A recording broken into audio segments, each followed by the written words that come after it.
சூட்டிலே இறந்த அந்த 4 பேர்களுக்கும் அதை கண்டித்து நடத்திய ஒரு போராட்டத்திலே நடைபெற்ற ஒரு கலவரத்திலே கலவரம் ஏற்பட்டதாக கூறி ஒரு காவலர் இறந்ததாக கூறி 7 தொழிற்சங்க தலைவர்களை தூக்கிலே இட்டுக் கொண்டார்களே, அவர்களுடைய நினைவாகவும் அந்த இடத்திலே சிக்காகோவில் ஒரு மாநாடு நடத்த வேண்டும். நான் ஏற்பாடு செய்வேன். நீங்கள் வருகிறீர்களா? வருவதென்றால் நான் தயார்.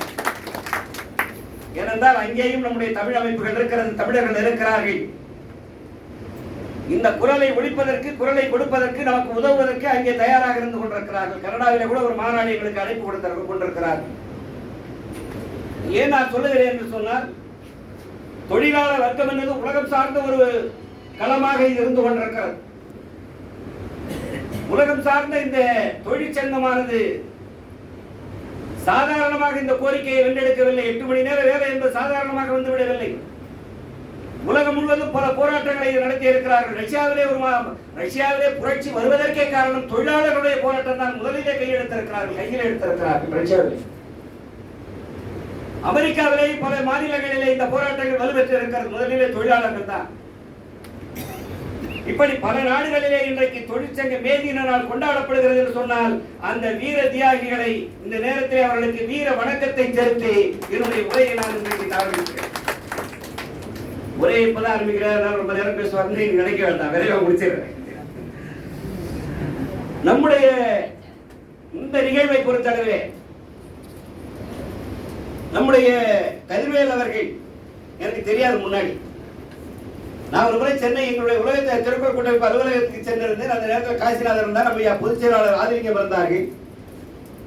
அப்போ நாங்க பேசியிருந்தோம். அப்படியே உட்கார்ந்து பேசும்போது நாங்க சொல்லியிருந்தோம், இது போல மே தினம் வருகிறது, அன்றைக்கு ஏதாவது ஒரு நிகழ்ச்சியை நாம் தமிழக அளவிலே எல்லா மாவட்டங்களிலேயும் என்னுடைய கூட்டமைப்பின் சார்பில் நடத்த வேண்டும், அதற்கு ஒரு அறிக்கை தயாரிங்கள் என்று நான் தயாரியுங்கள் என்று சொல்லி பொதுச்செயலாளத்தில் பேசிக் கொண்டிருந்தேன். இப்பொழுது காசிநாதன் ஐயா அவர்கள் உடனே கதிர்வேல் ஐயா அவர்களிடத்தில் தொடர்பு கொண்டு, கூட்டத்தினுடைய தலைவர் இங்கே வந்திருக்கிறார், உங்களை சந்தித்தால் தேவலாம் என்று சொன்ன உடனேயே அவரே புறப்பட்டு வந்துட்டார். இடையிலே ஒரு தேதி விடுதியிலே சந்தித்தோம். அப்பொழுதுதான் இந்த மாநாட்டை இங்கே நடத்த வேண்டும் என்று நாங்கள் திட்டமிட்டோம். இதில் என்ன ஒரு நெருக்கடி என்று சொன்னால், நாளை யார் தமிழ்நாட்டை ஆளப் போகிறார்கள் என்கின்ற தேர்வதற்காக நம்முடைய கூட்டமைப்பில் இருக்கக்கூடிய பலரே அதற்கு முகவர்களாக செல்ல வேண்டிய நிலை இருப்பதால் அவங்களால இன்றைக்கு இங்கே வர முடியவில்லை. இரவே கூட தொலைபேசியிலே தொடர்பு கொண்டு சொன்னார், ஒரு நெருக்கடியான நேரத்திலே தான் இந்த மாநாட்டை நடத்த வேண்டிய நிலை இருந்தது. இல்லை என்று சொன்னால் இந்த அரங்கம் கொள்ளாத அளவுக்கு நம்முடைய கூட்டம் அதிகமாக இருக்கும்.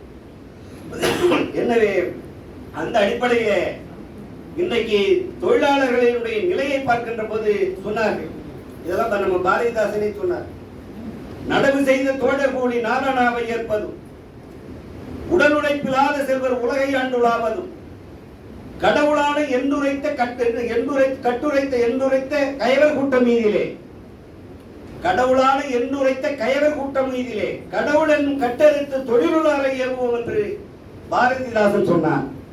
அதுதான் இன்றைக்கு நாட்டிலே நடந்து கொண்டிருக்கிறது.